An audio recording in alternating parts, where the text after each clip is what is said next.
2 अदद प्याज नहीं है वो मैंने डाल दिए, घी डाल दिया और लहसुन अदरक का 1 चम्मच ऐड कर दिया है। तो अभी इसकी बनाई करूँगी, उसके बाद फिर इसमें ऐड करेंगे टमाटर और मसाले। मैं ऐड करूँगी ये ज़ीरा, बिस्मिल्लाह।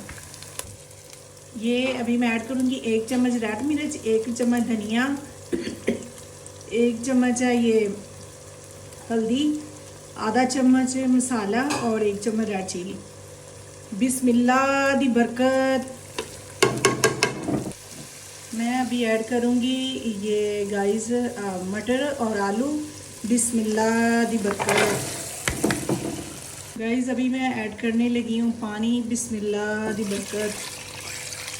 मसाला डालेंगे, अभी हम धनिया ऐड करेंगे।